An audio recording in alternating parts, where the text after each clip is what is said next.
Welcome to another episode of the Mystery Children Podcast. I'm Steve. I'm Trey. I'm Pete. How's it going, y'all? Good. I came in at the last second here. I almost missed today. I almost did the ghost. I almost did the ghosting act like Trey did that one time. Shut up. Where we didn't get recorded, but I made it. Nice. It's a good day. It's Miles Friday. Davis. I'm going to talk like Miles Davis. Yeah. You know how he got his voice like that? Miles Davis went in for A lot of vagina. He had polyps removed from his throat, and they told him when he came out of surgery, they're like, "Hey man, chill with your fucking voice, all right?" For a little bit, Just like that. And he was like, Fuck you, fuck you, fuck you. I'm a genius. Fuck everything. I'm a genius. literally, that's exactly what happened. And then the next day he woke up and he was like, blew that I shit can't up. really talk. He got in an argument with someone as he was known to do, like pretty irate and volatile. Wow. And fucked his shit up. When they told him like, "Hey man, relax your voice, bro. You just had surgery." He's like, "Oh!" Fucking yelled that shit Nice. out, and his voice was forever You love. Well, it's perfect because he's, it's cool. Fucking karma. like Bleeding Gums Murphy. Yeah. Bleeding Gums So Murphy. yeah, if you didn't know that, and if you didn't fucking care at all, now you know Jay.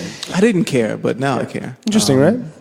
Yeah. Kind of. They're like, "Hey man, can you relax for a second?" No, not even if it benefits me. I have no restraint. Well, as Steve said, we back. Back. And we're back on track a bit. This is We are. the second in Friday. a row. We don't gotta lie to you. It really is episode 23 this time. Yeah. I know you put it last time. Are we gonna all do- the ones that we lose? We can't count them. Didn't you send it over as 23? I sent it over as 22, and I published it as 22 because we lost it. I lost it. If you want to be technical, Fuck it. I saw 23. Yeah, I was watching Jordan I mean, highlights on so, YouTube. so to everyone in my head. listening, like we've actually recorded 42. Lose so many. We've lost at least two. Yeah. We've So lost we've two. recorded 25. Yeah. We've lost 2. And they were good. And we never published, They were just practice. like, maybe the initial. So we published. That's like true. two of 7, I Yeah, want to you're say. right, you're like right, when you're we right, started yeah. off, because Yeah. the other ones were trash. There was I would one not- where Steve just did a solo baritone sax Basura. audition, Yeah. basically, who didn't make the cut. My mom just got me that sax, so yeah. Cut me PJ a break on did that. jazz sticks behind him. I used a muted fucking trumpet on that shit. Yeah, man, my week is going devastatingly well. Devastatingly well. No, it's been a rough week, but yeah, can't complain, right? I could be in a bombed out house in Syria, but I'm here. My shit is the same. Nothing new. You should punch someone at work just to spice things up. Oh, that'll happen. Yeah. Now that you gave me Trey, that would idea, you mind putting up some web for? Punch you right out of your vest. Mine's been good. It's been interesting at the same time. So yes, The worst is when you have nothing. life is good. No. I mean, I got So basically, I got plenty of shit to talk about. I got a lot of shit to talk about, man. Don't get me wrong, all right? I got Shit's going on in my life. Don't get it twisted. No, but I was just going to pepper in things here and there. Okay. But, Overall, good stuff. good stuff. Did jiu-jitsu last night. Trained for 3 hours. You can get knocked out again, right? Nah. The only guy that goes to jujitsu. Come on, man. KO'd. He set that up. Come on. And Trey, to be accurate. You're like, to I didn't answer get you, knocked you bring out a fucking huge bag I'm of weed. just joking. Man. I was just walking like I had my shoes on the wrong feet. That's all. Smoking like I have my shoes. That's good, man. I'm glad you're not getting funny. KO'd in the No, grappling but arts. we Are you serious about quitting stand-up altogether? quitting stand-up. You said, dude, didn't he say, I'm not going to do stand-up again? Yeah, we're not talking about comedy, though. We're talking about striking. I don't know. Are you quitting striking? See, he said it the same way last time, remember? You're right. So what? He thought I was speaking about stand-up? Yeah. I was like, I was like, what's fucking... I was like, why is he looking at me like this? I was like, what shows have you been to? Yeah, so Steve's not going to get punched in the head anymore for the sake of his future children. I'm not. I'm done with striking, dude. Unless it's on the streets, but I guess you have to keep up the training in the streets. yeah. You ever thought about joining a boxing class? Are you not interested in learning to box at all? I don't even want my brain rattled anymore at all. Well, I mean, not have an instructor that's trying to kill you. No. I mean, it's not even that. It's just like even when you go to like a boxing gym, I love striking and boxing. Well, don't go to one on Crenshaw, but But But I think he's right. You're bound to get tagged a little bit, right? Like no matter what. Yeah. But I'm saying people get emotional. I think he can probably work his way up to that. There's plenty of places where they're going to just use it as maybe workout, just learn the mechanics of boxing before you actually get in there. But you know what it is? I'm going to go easy. I'm going to go to Mayweather's and real quick and handle he's just trying to make money. Well, but if you go to Mayweather's, Mayweather's gym where they just fuck each other up. Like, not that gym. You know what I'm talking about? Yeah, he has a place in. I'm going to go to AKA. He has a place on Wilshire, I want to say, where I went to the website and everything is pretty much like workout oriented. It's directed at people who work long hours and have like a short amount of time just to like develop workout regimens and stuff like that. I really like it. It's just that after seeing like a lot of things and meeting a lot of MMA fighters and the facilities aren't 100, I'm like, I don't know about What do you mean by their facilities? Like their speech is a little bit slower. Their faculties. Yeah. Did faculties. I said facilities? I was like their bathroom? Their bathroom? That's what I thought. Didn't have any fucking dispenser soap. Inadequate. You've been hitting the head one too many times. So because I remember you saying you met Tyron Woodley. Just how dumb he was. No, I did not say that. How stupid you thought he was. Like you specifically said Tyron Woodley was just ridiculously stupid. And the only thing I can say about that is the dude didn't even talk to me, and I was it's just me, like you're just me and 3 other people, and he's just like, that's nice. Yeah. No, but a testament. You said it was easy to take him down too. Yeah, I was like, I'll scoop those legs. Right. I'm joking, Tyron. But no, yes. So maybe I've been punching the head one too many times. Yeah, I was gonna say it's evident. Please stop. But I'm sorry. Back to that initial. Was there anything? No, it's just right now I'm good, and it'll only be a matter of time before like. I got knocked out, guys. Or I got knocked out again. Oh, it's like, you know what I mean? And then after a while, it's just like numbing the brain. You just don't want, Fuck it, dude. I need my brain for my creative ventures and things I want to do. And I don't want to sit there and be spacing out. Interesting fact, marijuana slows down the effects of Alzheimer's and CTE. What? Protects your brain. I think I might be smoking some of the devil's cabbage. Devil's cabbage right now. Cabbage. That's good, man. No, but I mean, I love... I was pretty decent with my striking, and but yeah, I don't know. I'm just gonna stick to grappling, man. It's good, man. Yeah, it's good. Last time I went, it was nice to. Fucking shoulders are fucking killing me. Yeah, but it was cool because I was talking to this other purple belt. Like he's like, "Hey man, you don't compete." He doesn't compete either. I was like, "No, I don't compete." And it was cool because like I told him, I was like, I have too high anxiety to like compete. To be honest, like I competed once, stage fright type of stuff. It kills me inside. Like it's all internal. Like and it manifests physically, and you feel like. You feel like strained physically and mentally with just when anxiety has such a grasp on you and adrenaline dump. It's like an adrenaline dump pretty much. Real. Yeah, and it was cool because he was basically like, oh man, I totally understand, and I was like, oh cool, it's nice not talking to like one savage who's like, you a bitch. Well, I mean, the only way to overcome that is to get in there and take a bunch of L's if that's what happens. I can't those. It was so good. Yeah. I'm guessing you guys jumped on a train a little too late for that. I jumped on it real fucking late.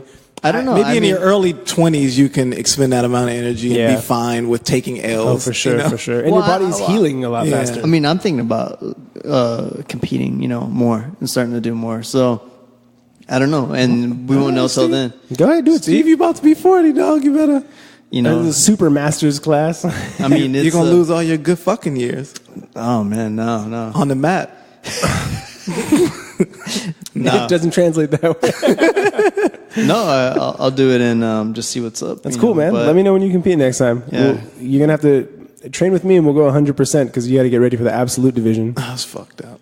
Yeah. Seriously, I mean, if you're gonna go for it. You got the personality to like go into that. Like, I'm gonna do that. I'm gonna kill my division, and then I'm gonna go to absolutes and fuck up some monster. Yeah, I feel like I'm in absolutes all the time because everyone's fucking 10 times bigger than me. It's true, but but yeah, I need to go hard and it's funny. I see all these things like jujitsu posts on Instagram that come up, and Steve's like them. They're like gi stuff, like these really beautiful technical gi shit. I'm like, Steve, you ain't doing that. Stop. There's all these like intricate fucking chokes. I'm like, Steve's not even doing that right now. What is he trying to? You sent that shit I do. You sent that photo over that Instagram post. Jonah Hill. Yeah, Jonah Hill. Props to that dude. Like, wait, did you send one? I didn't see it. He's But he's practicing or has been practicing. Yeah, right? he's a white belt. He's a white belt, then he just started. Yeah, Jonah he Hill. just started. Props to him. If I find you, Have you heard him speak Shit out of you. in any of his recent interviews? Yeah. He's an interesting guy. He is an interesting guy. He seems like he's in that realm where Jim Carrey is, where he's on a constant search to like find himself spiritually. Which is cool to even have the time to do that. Yeah, but it was cool for him. The only thing that was annoying is that in his post where he was showing himself like in his gi with his white belt was that he spelled jujitsu with a Z, and I don't know if that's a inside joke.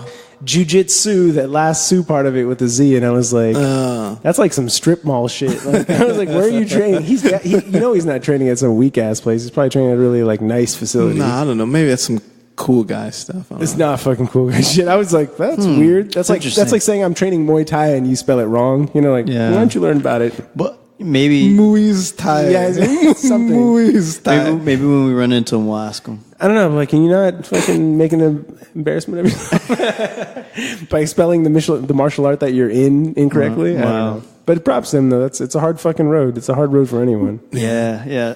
Did you notice I brought my MacBook Air and it's not doing anything? I actually did notice I just wanted that. to feel, you know. I actually did. I wanted to feel official. No, it looks hella official. You know what's I wish weird? my I didn't internet even down question it. I don't even question why. it. Like, what the fuck is? Why did why did Trey even bring that? To Yeah. What is he doing? Didn't even think about it. No, that's cool, man. Hey, let's get into our intro topic. Joe Shit. Rogan effect. I like this. This intro topic's dope. It says, Who's gonna start it off? Let's make Steve start it off. All right, go for it. All right, intro All right. topic. Go for it, man. What was the most magical era of your childhood? Magical era. Story time. By the way, we lived in like the best fucking era to be young. for sure. Like, well, one of them. I believe I did. I think For sure. Yeah, I grew up. My childhood was in the 80s. You lie, Steve. In the 60s. In the 60s and 70s. Come on, guys. 72. What was Vietnam like? That's funny. What's a magical time of your childhood, man? Was there an era where when I asked that question to myself, I thought about an era in your childhood where you look back on it and you can barely even believe it was real. Like, did that happen? There was a stretch of time where it was such a cool situation that it, you know. Mine was when I got my first bike, and I had that freedom. How old were you? I was like, how old was I? I was probably like in 5th grade. I don't even know. But in the fact that I could go like far and you know and explore all these new areas and But the thing is that What type of bike was it?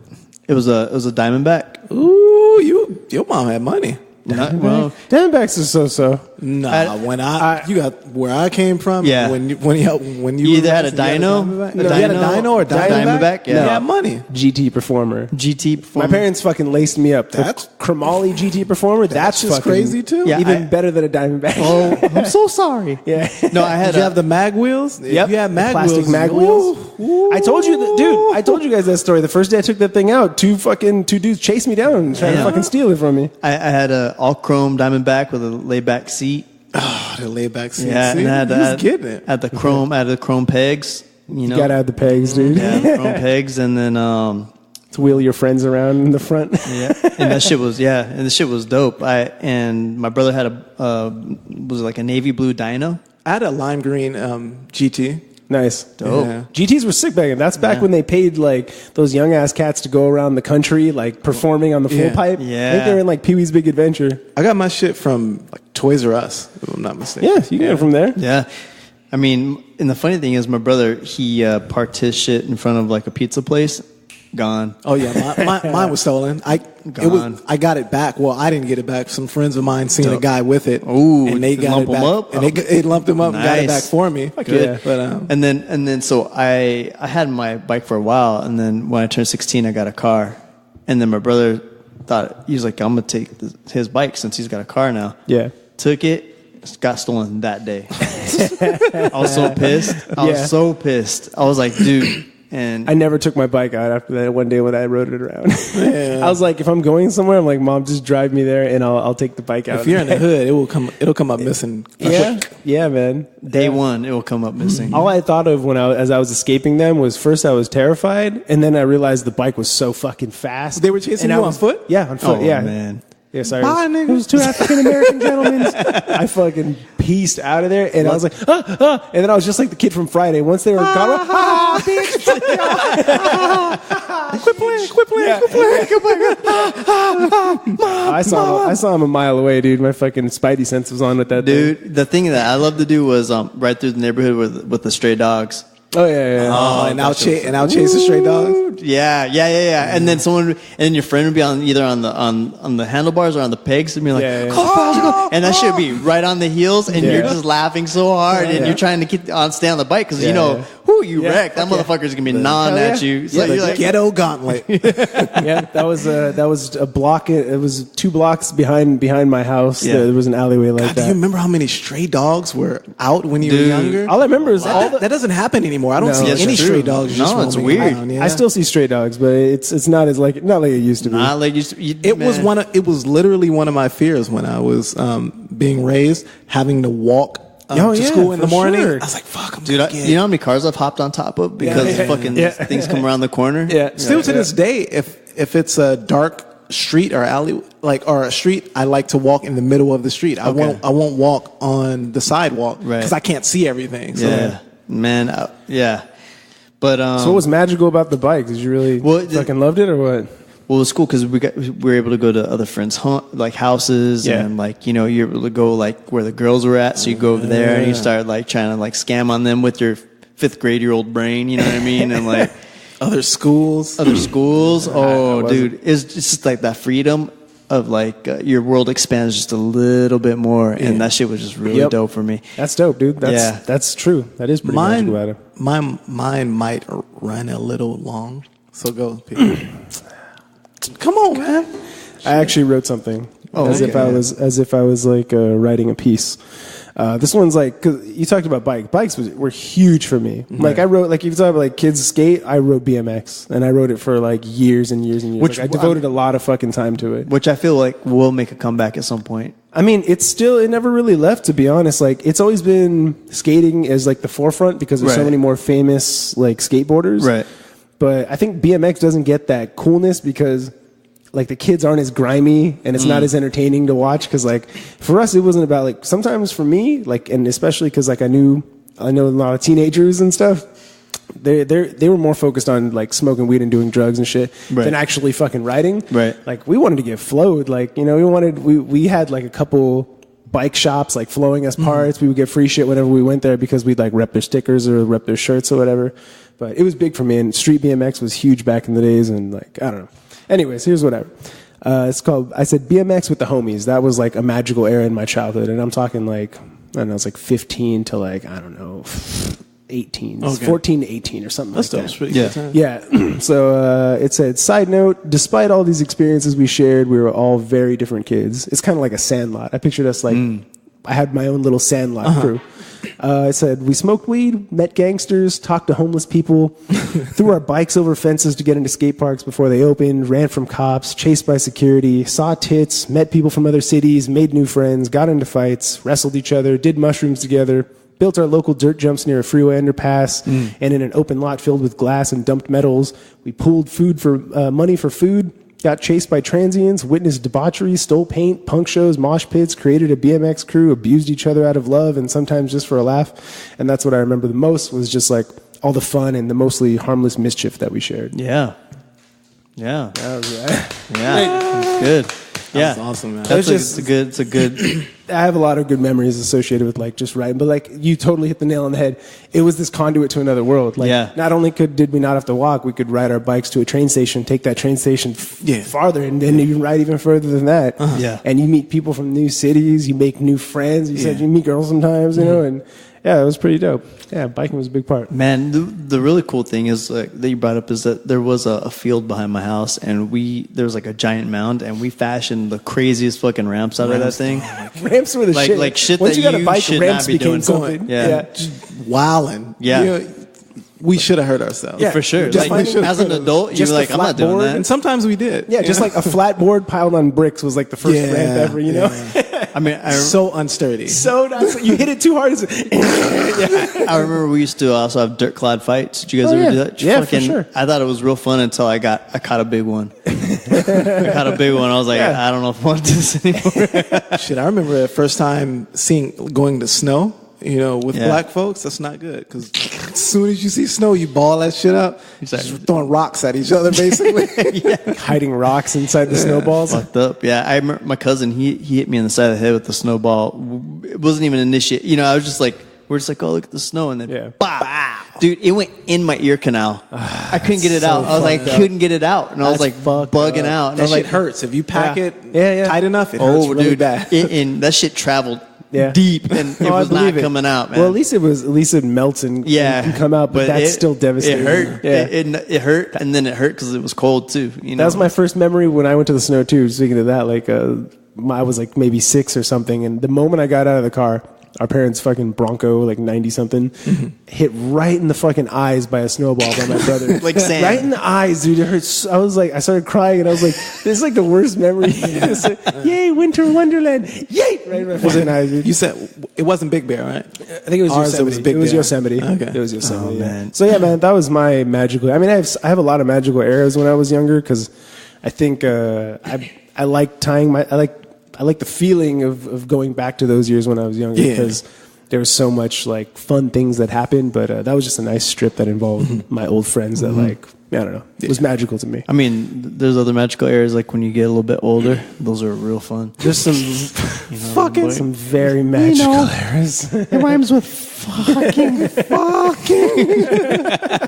So man, yours. I'm done, man. Go ahead on yours. You said I mean, it might run long, but I'll give you the abridged version. So for me, Steve, you said about around the 4th grade era. That was the same most magical eras. I want to say 3rd, 4th, and 5th grade. So 3rd grade, I mean, I've spoken about this before, but I went to a private school. So I went to a private school, and we were living with my grandmother at that time. As soon as we get out of that situation, my mom uproots us and we go to West Covina.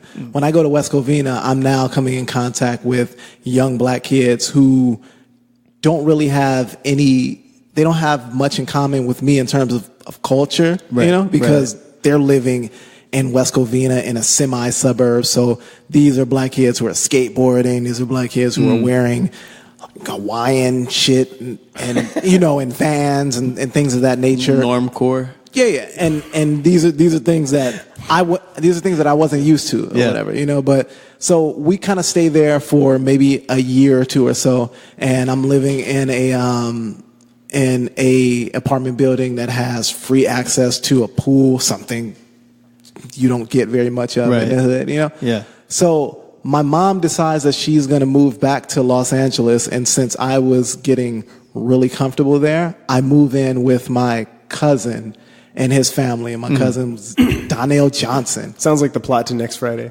So I move in with my cousin, and the cool thing is, I'm at that point when I move in with him, I'm pretty much living Will Smith's life in Bel Air, in Fresh Prince of Bel Air. Nice. But it's kind of switched where I'm the person. I'm Carlton. You're Jeffrey. I'm Carlton.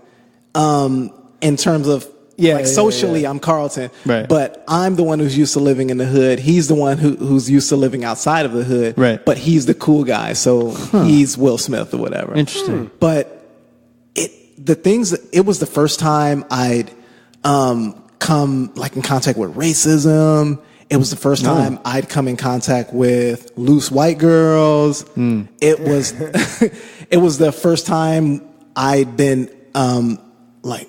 accepted into a white family's home, and it was just some really amazing times and things of that nature. And some of the things that went on there, I still think back today. I'm like, did I dream that? Because it was so easygoing and so free flowing. I mean, these are groups of kids where you have it was what you would see on TV. You had the bully of the school. You had the jock. You had the cheerleader who everyone fancied, who all the boys fancied. Kelly Kapowski. Yeah, you had those things. We would play dodgeball, and it would be the upperclassmen versus the freshmen. and whoever won would like be able to cheer and consider themselves the volleyball, class group of the school. It was an amazingly fun time. Yeah. And it was funny because once it was over, came back to the hood, got into a fight my first day, and it was all done. Yeah. Fairy tale over. Fairy tale over. Yeah. It reminds me, because I remember when I was walking to my friend's house. Actually, my mom had just dropped me off, and this when we were living like in the neighborhood, right? And I get out, and right away, as soon as I get out of the car, I'm walking up to his apartment. I hear a noise, bah! And then my arm starts burning. I was like, oh, what the fuck is that? And I look, and then I see blood, and I was like, what? And then I see my friend's older brother, like laughing, and he shot me with the BB gun, right? Yeah. But it's a hunting BB gun. There's a difference, man. So I run upstairs and I'm like talking shit to him, right? And no, even though that dude he would have whooped me, you know what I'm saying? Because I was like a kid. And I was like telling my friend, feel for the BB. And then like I felt the BB in my arm, and that shit went through my whole entire arm. Like it just stopped shy of like a layer of muscle. And I had that thing in my arm for like 4 years because they had to wait for it to shift or move or something before they can cut it out, right? So, but at that point, my parents pulled me out of like the school in our neighborhood and put me in, and we moved. We completely moved because we had to fabricate a story because the cops get called right away when something like that happens. And I just said I was walking, and we're walking his dog, and I heard a noise, and the next thing you know, this happened. And then they're like, and they're in the room, and they're waiting for the results. The cops are in the room with me. Yeah. And they're like, oh, man, that looks like a 22. You're taking it really well for a 22. And then the whole time I know it's a BB. And I'm like, oh, God, But it was a big-ass hole. It was a big hole. You could probably, like, put a pencil in the hole the way it split it open. I've had a couple hunting, like, pellet rifles, and they're pretty fucking devastating. Yeah, that shit's fucking no joke. And then they found out, they're like, damn, it's a BB? They're like, really? And so they didn't file a report or anything. But my parents still believe that I got shot from like a mystery person, right? So they're like, fuck this. Mystery shooter. They uprooted me. We moved to like a all-white neighborhood. I went to a school where they had the school bully. Yeah. They had the girl, this and that. And it's funny, the first week there, I fucking throw hands with the school bully, right? And I'm just like, I tune this dude up. And then I don't even know why the dude had a thing against me, but and then I was like, I just want to go back. Dude, I remember the school bully at my particular school. He pulls me to, we're young as shit. We're in the 4th grade. Yeah. He pulls me to the side. He's like, I could tell you're not from around here. I could just tell by your demeanor. Where's this at? This is in West Covina. Okay. I could tell you're not from around here. We might be from, like similar places. And he's like, but you really, you don't want to deal with people the way I deal with them because nobody likes me here. So, you probably should be a lot nicer than me and not just beat up on people. I was like, it's cool, man. Thanks for the advice, fucking Dr. Phil. Yeah. We were in the 4th grade. I was like, why is he talking to me? He's got a beard. He got a beard and shit. Yeah, man. But remember we like quasi raped a little white boy. White boy? What, a white boy? All right, let me clean this up. This concludes this episode. Let me clean this up. Dude was taking a pee and he has grab his wiener. No. I'll show you. Me and my cousin Donnell, we would just randomly go to different apartment buildings in the area, and we would crash their pool. So we just fuck it, like they have a pool in the middle of the apartment complex. So we just jump in the pool. We didn't live there at all. We just jump in. So we jumped in one day, and then we stayed in so long that the pool starts to clear out, and there's nobody there. There's nobody there except this little white kid. Fucking black guys in here. So it's two younger black boys and this little white kid. And this little white kid, I guess he had a tan or something. And we were younger black kids, and we had never seen someone with skin that kind of changes, I guess. So I remember we had done something where we were like fucking putting our fingerprints in the little kid's back because you could see. Yeah, because I could see we could see the fingerprint, and we were so tickled by that we kept doing it. And he was like, "No, stop, no!" And his mom ran out. His mom ran out of his apartment complex. She said, "Leave my baby alone! Stop! Get away from him, you N-words!" She most likely had those, types of connotations in her head. But for us, we were just so tickled by the fact that it was something that was unlike us. It was something that we couldn't do. Our skin didn't change in that way. So we were young, inquisitive black kids, and she thought we were trying to harm her child. It was hilarious to me. That's hilarious. That's funny, dude. Man. That's fucking crazy, dude. Hey, shit, you guys want to move along on this? Yeah, let's do it. That wasn't quasi rape. That was just molestation. Yeah, come on. That's dope, dude. This is kind of cool, actually. YouTube bans pranks and challenges. I think that's fantastic because we don't need any more fucking challenges or any more pranks. We're gonna skip over to community college because it's trash, right? I thought that's what you were inferring earlier. We don't have to. We can go over. Okay, no. We just go through it fast. Basically, community college students aren't being admitted into high-level colleges because they're considered community college students, and therefore, I guess, less intellectual or less apt to do well in 4-year colleges. But what they're saying is that studies have shown that these community college kids are usually more developed in terms of seeing out the 4-year process. So they usually do better than students who are coming straight out of high school and going straight into 4-year universities because they've already gone through 2 years prior. That's setting them up and getting them prepared for that 4-year process. Good to know. I'm gonna let my nephew know that. But I think it's all bullshit anyways. I think they just want the money, man. You know what I mean? They want you to take your generals there and what, at community college? Yeah, no, at a university. At a university. Their English curriculum's not good. Ours is better. They pulled that bullshit on me. They're saying there's a 14% transfer rate with students coming out of any colleges, and they're saying of that 14%, only 4% is admitted to high level colleges through transfers from community colleges. So. They're just not giving them the consideration because they feel that if they had to go through that process of building before they get to the 4-year university, then they must be less intellectual property, than the students who are going straight there. I can see that. I mean, I think it's all bullshit, but yeah. So that's it. We can move forward. So the YouTube bans pranks and challenges. So basically, YouTube, did they officially? I didn't look at this, but they officially axed they're monitoring for it now, right? So especially after the Bird Box challenge, where just running infant babies and just fucking full blast in the walls. And shit. Yeah, that's hilarious.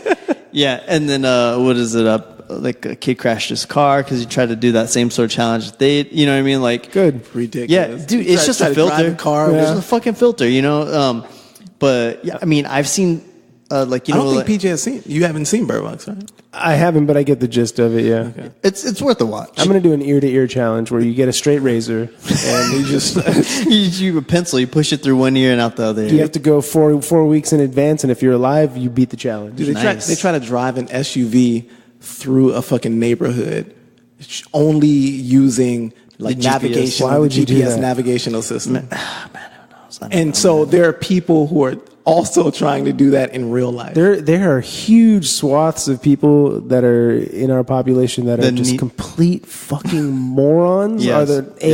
And 2, desperately need people to see them be fucking morons. Yeah. Not taking into consideration that these streets are actually populated in real life, whereas in the Bird Box Challenge, the world had gone into. They'll make it easier to snake that dude when he gets out the car. Fucking piece. That's stupid, man. So dumb. And there's the other one. I saw a really bad one. I hope it's fake, but where they were doing the Kiki thing, and then they play the song. Is it where they fall off the top of the vehicle? No, this one is this girl. She's doing the thing while the car's moving, and she's the driver, so it's kind of ghosting a little bit, and she's doing the dance, and her friend's oh my god, woo, oh, you're doing so good, and then a fucking Mercedes just takes her. Dope. Dude, it is and then there's a follow-up video of her being put in the back of an ambulance, and she's making the most god-awful noises, dude. Of course, yeah. Fucking Darwin. Her both her legs are probably fucking broken. Dude, she's like making horrible noises, and you're like, and she's like, oh my God, Tammy, and it's sad, and it's fucked up, and I'm like, that's sad to me. Did you laugh though? I'm obviously no, heartless. I was just like, this film. It was so bad you didn't even laugh? They should have I been was just Kiki. shocked. Do you love me? As the fucking paramedics driving away, Well, lowering her casket into the ground. Kiki, do you love This would me? be Drake dancing on the fucking ambulance. oh man, so Good. More challenges. shit because- like that, you know, and so if they find out that you are doing it, or that, you know, if you get 3 citations or whatever within a month, then they ban your account for 2 months, and then something like that, and then if you keep going, then they just delete you altogether. How fucking embarrassing is that for us as just humanity? Just So sad. that we need to have perimeters. We have to have parameters that they have to follow, because it's like you're being too recklessly dangerous with things, and you're perpetuating that other stupid people. Kids are being raised by Fucking dummies by the internet. off social Exactly, media. and, raised by the internet. and there's no life challenges, right? Like in other countries where it's like, how are we going to eat today? You want to know what I challenge? mean? Like, Fill out a fucking job. Oh yeah, there's no application. rites of passage. Yeah, and nothing everything. like But I mean, that, yeah. I guess we didn't really have rites of passage. but yes, true. But we didn't I have feel it like my life at some point was a rite of passage. at some point, yeah. All right, next topic. Was it jury awards $21 million to hotel dishwasher after she was forced to work on a Sunday? That poor woman. yeah, so this one was short. There was I want to say she's a Haitian dishwasher, and she had religious practices that would bar her from working on Sundays. Why she worked there then? Well, here's the thing. She should have worked for she fucking said- Chick-fil-A then. Well, She didn't want to work She gave advance notice to the employer that she wasn't going to be able to work on Sundays given her religious practices. And they hired her anyways. They hired her. They hired her anyways, and they kept scheduling her on the Sunday. So at some point, she decided that, I guess she was fired, and at some point, she decided that she was going to go ahead and file suit against the company. And while filing suit, I guess whoever her legal representation was good. they got her God damn. $21 million. But the caveat is that there's some kind of weird cap on the law that she was awarded this money for. Therefore, she's only going to receive $500,000 of too the bad. $21 million. Dang, that's too bad. But I mean, 500,000, Yeah, no. 500,000 just because you're being scheduled on a Sunday. It's not bad. that's Yeah. really, that's a good paycheck. Yeah. And It so, seems petty as fuck though. Like, how It much was she does. getting paid washing dishes to begin with? yeah. I don't know. Like, so- It definitely wasn't 500,000. So wherever, I'll take it. Yeah, wherever she worked, they didn't like voodoo. Yeah, she can't roll chicken Such bones an on asshole. Sunday. Because I said she's Haitian. You fucker. I'm just saying. She can't slaughter. She's like, you know how many chickens are waiting for me at home, waiting to be slaughtered. I gotta grab that chicken by the neck and spin it counterclockwise. Boo, racism. That's true. It is racism. Religion- She just wanted to go to religion is church. not That's all. This one, I think you guys got this one too, right? Chicago police officer I sent this to you guys like right before I came. 6 years and 9 months for second degree. 6 years, 9 months for Laquan. second degree murder for Laquan McDonald. So the kid who was I in thought it was Chicago. at McDonald's. No, not at McDonald's. I'm just playing. That police officer got somewhat of a comeuppance. So he got a 6 year, 9 month sentence for second degree murder against a young black man named Laquan McDonald. I think it happened I don't know a why I couple years heard ago. no one was convicted on it. No, this guy, and he was the first. And the fucked up thing is that they've had a ton of non-justified police murders in Chicago. This is the first time an officer's paid the price in decades. They said an officer has ever been convicted in decades. Well, police committing the murders, right? Yeah. Not people killing the police. No. Unjustified. Those people always. Okay. It's hard because especially there, it's a war zone, man. And so like Chicago, yeah. fucking keep. Well, your- this guy, keep the your- kid was walking away from them. He had a knife in his hand, but he was walking away, and the guy shot him 16 times. Whoa. 16 is tough. God 16 damn. is tough because you got to think about how many Shoot him times. If you've ever shot a gun, gotta reload. imagine rapidly pulling it on someone. Like they should be dead after 2 or 3. And just keep going. I mean, and the other thing about this, does he have a 16 round clip? Probably. Fuck, he's got to reload that thing. It's usually like 7. Reloads on a corpse. Oh, Right, because it's usually like a seven like bullet clip, right? 9 bullet clip going off like how scared? Well, how much of a scared ass bitch you have to be to like continue shooting a corpse and then reload. Is it the Indian in Predator that's going off? Yeah. Indian. Yeah. No. Fucking barrel's just spinning. No. That's not the Indian dude. That's Jesse the black Body dude? Ventura.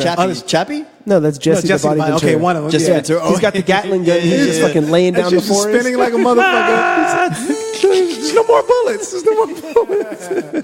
Damn, you think about that. Yeah, that dude just kept on autopilot, just pulling the trigger, huh? Yeah, I would have been the Indian dude, like, "Ooh, come kill me, I'm bleeding," and then like I just die instantly. So yeah, man, that's a. Wow. Can I get a slow clap for justice? Yeah, justice. Nice. Good. You know what? That's police have been on one the past fucking like 5-10 years. Like 5 years more than anything. Yeah, pretty good streak. There's so many. Well, but here's the thing. Now it's the rise of documentation. So and like street journalism. So now we're seeing more of it. You know, it just wasn't seen before. It just wasn't seen before. It's always happened. Yeah. So now it's like now we get to see when someone's running from the police and you're like you hear pop pop pop and it's like dude he was running away from you. Why'd you shoot him in the back like 50 times? Yeah, you got to think about. Remember Rodney King? Remember how that was pivotal. Dude. How divisive that was because people actually got to see it. People who weren't. You're like, imagine being that person. I kept asking myself, like, how does he keep getting up? How many times? Well, that dude just kept getting up, dude. I mean, it was like taking lumps. And they were swinging on him. They were swinging like, this motherfucker. And they're like going in. But I mean, hard. he gave a face to something that was being talked about in that environment forever. And there were people who were outside of that environment who were like, we don't believe that. But initially, no, there's no way they could be, subjected to that type of brutality from our law enforcement. And then you see it happening. What was that? 4 or 5 police officers, right? Just 4 or 5, just wailing on you with the club. Yeah. Hey, stop resisting. Stop. It's like that Kung Pao Enter the Fist where he's like, don't stop until I give the word, and they're just beating that fucking dummy. I love that part. Yeah. Hey guys, they didn't give the word. Still fucking him up. Yeah, and you know what? That's good then that people are putting their fucking phones in police officers' faces because it needs to be they need to be held accountable. More so than just us relying on their stupid ass cameras on their chest to be recording everything. We've already spoken about that. Those shits are malfunctioning. Yeah, that's so. Didn't he say don't stop until I tell you stop? But he's asking them to hit him with the sticks. Right? Yeah. He said I'm gonna give you the word and I'm gonna like blow up. And then the guy's like, hey guys, I don't think he's put that dude in the dirt. Okay. The funny thing is it's during the daytime and then they're gone and then he's waking up at night. Yeah, dude.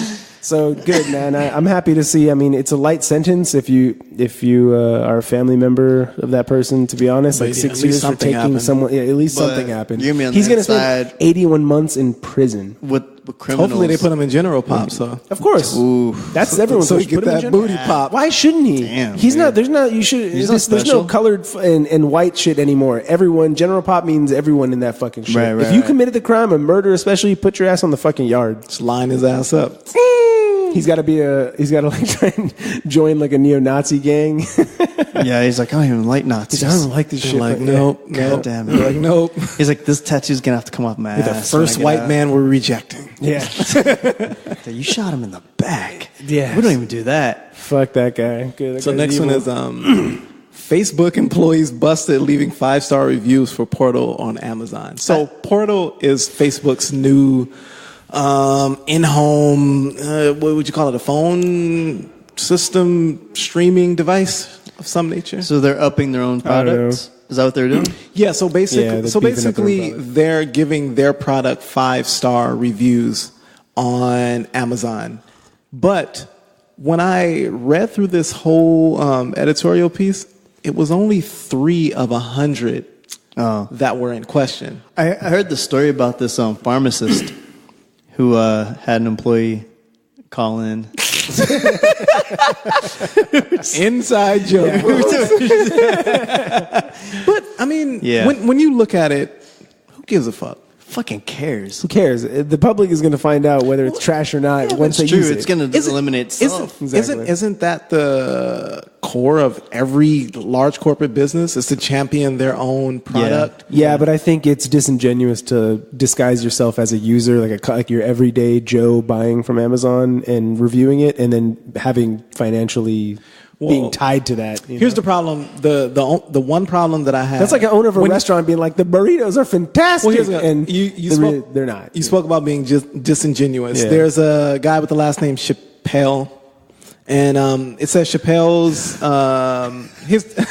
Sorry, I'm just gonna picture Chappelle throughout this whole thing. So he's a guy who he's been confirmed that he's a Facebook employee. Okay, and he's and he's writing a review for a Facebook product, Facebook oriented linked product, and he says, historically, I've not been a big fan of Facebook or other social media products. And you go, you work at Facebook. What are you talking about? You trying to get yourself fired? What are you talking about? So that's a bit disingenuous, and it's kind of, and if it's only 3 of 100, why? Yeah. Why even do it?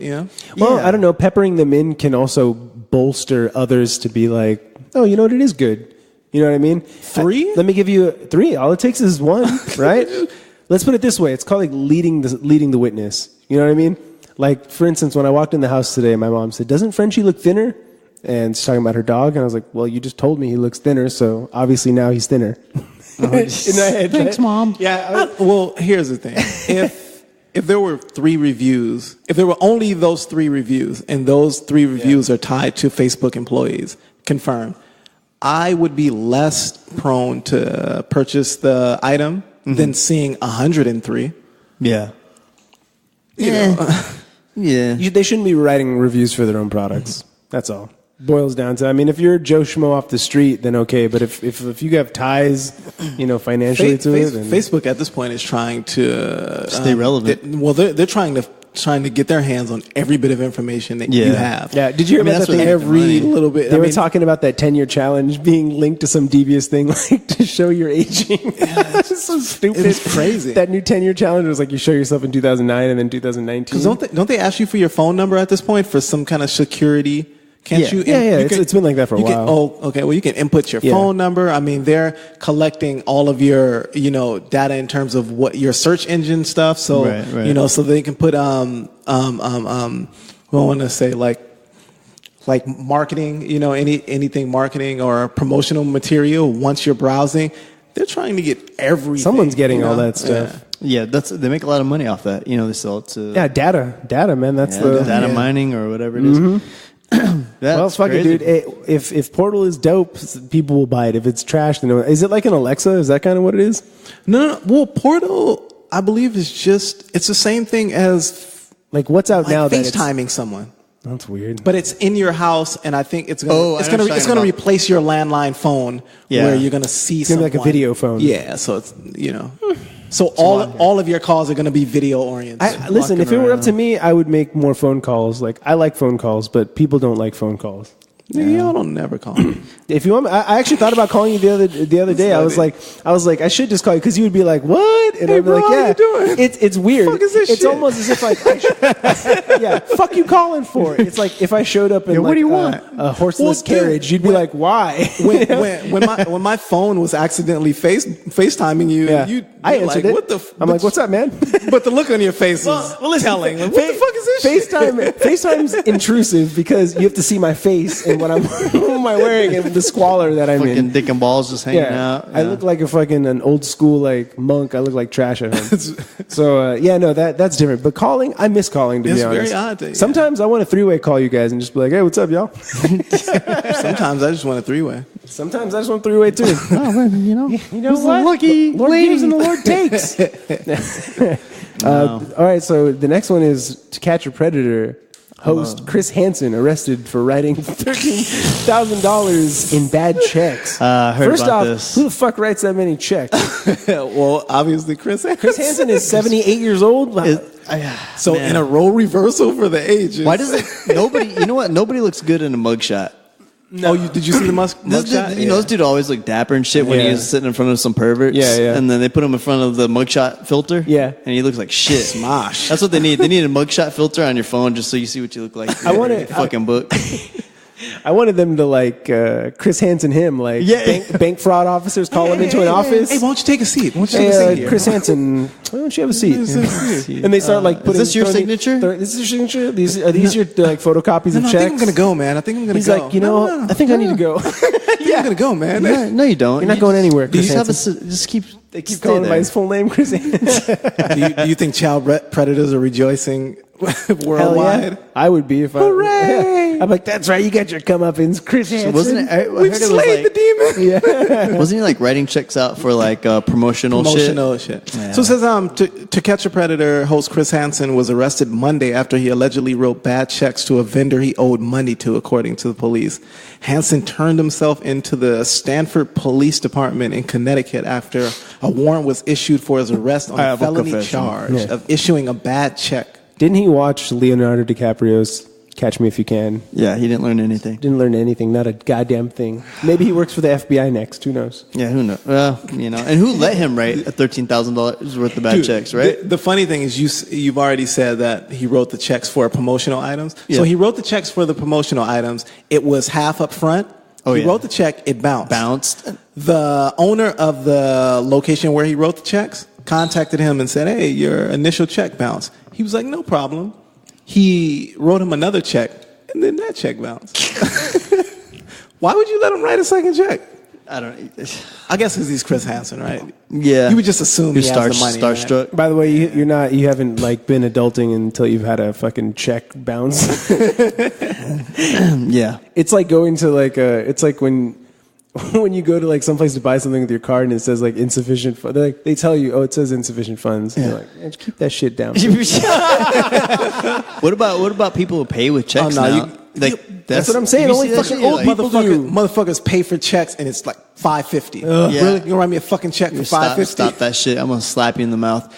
And everyone's like in line just waiting for you to write out a check for like a pack of gum and fucking a 40. Really? Yeah, and it's always old folks. It's always old people. They're writing checks. Get your old ass out of here.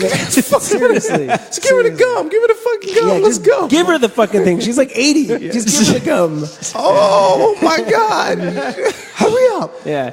No, dude, I'm gonna just cap this off, and this, for whatever reason, was hilarious to me. In 2005, Hansen launched a Kickstarter to fund a new show, Hansen versus Predator.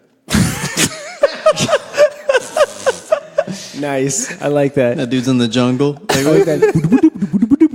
He's like fucking looking up in the trees. Hey, why don't you take a seat? Who does he meet? Who does he meet up with? Is it fucking Al? He fucking meets up with Al Roker. He's like, "You son of a bitch!" His arms all feeble and weak, and then one big fat. Oh man, that's fucking great. Al's like, "Stop writing them checks, man! Stop writing them bad checks." I wish him luck, man. I wish him luck on that venture. What's next, man? Next. I really wanted to know more about this. Ted Nugent. So tell me about it. Ted Nugent speaks on getting underage girls signed over to him in an old clip. Oh, that's you, Trey? Yes, me. So, and you said, discuss the difference between this guy, Hugh Hefner, and R. Kelly / Cosby. Is there a different standard when the person who's being accused is of color? You know there is. You already know. You already know it's different. Well, because I mean, that's in light of all of the R. Kelly, drama that's been happening in the news lately, there's been a lot of people who aren't necessarily pro R. Kelly, but they're seeing the disparage in how things are dealt with him, of course, versus people who aren't black.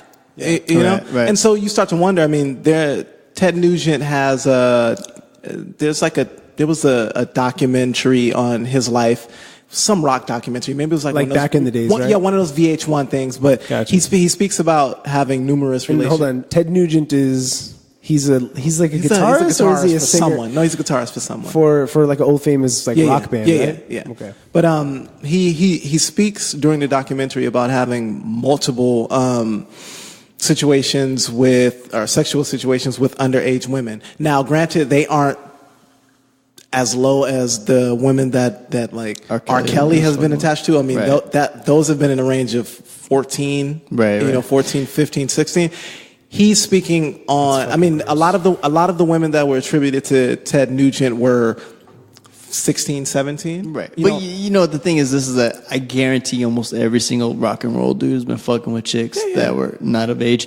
He's just dumb enough to out himself, you know? Why would and I'm you not saying that's anything? okay. It's not okay. I'm just saying, like, let's not forget about the whole lot, like everyone else fucking around too. But yeah. Well, you know, the problem that I've had is I'm not even gonna, to me, it's almost like, you know, when people say, it's not about Black Lives Matter, it's all lives matter. Right. I think they're doing the same thing with this situation. When you kind of give R. Kelly an out, you give people like R. Kelly or Bill Cosby an out. When you start to compare their situations with other people who may have similar situations, why not just say across the board, shit is not right? It's not right. Yeah, exactly. And so, like, let's stop giving them, you know, they're right. They're demonizing me because I'm black. No, everyone should be demonized. So everybody. I think I understand where you're coming from, because obviously we're living in hypocrisy. You know, there's a lot of hypocrisy, but that's just the nature of human beings. You know, there's a lot of hypocrisy and there's a lot of like side choosing. For sure. But I don't like that R. Kelly is getting a pass by having his situation likened to other people who may have worse situations. You know? Right. Yeah. Let's not give him a pass. Let's not give Ted Nugent Nobody a pass. Let's not give Hugh Hefner a pass, because Hugh Hefner is in that boat as well. Let's not give. I mean, there's a lot of people who are in that boat. What the fuck was that famous? What was the rocker's name? No. We got Woody Allen, but there's a famous black guy. He's basically championed with being the rock and roll god. He's the guy, black guy. Jimi Hendrix? No. He was on the movie Big Bopper?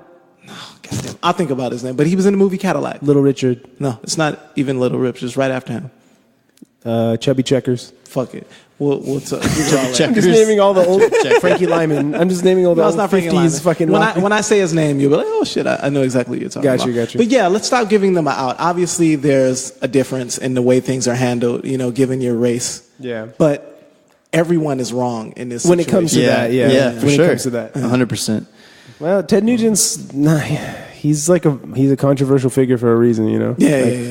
He speaks. You know, I've just heard stuff from him with like the Joe Rogan like on his podcast, and the guy's kind of like he's like your super broed out nationalist, like keep my guns. I don't know. He's just a provocative character. He's I guess. Crazy man. And you know, speaking of people with or people who are dealing with underage sexual situations. Yeah. I was just listening to A Day in the Life of Andre Benjamin. This is Andre 3000. Yeah.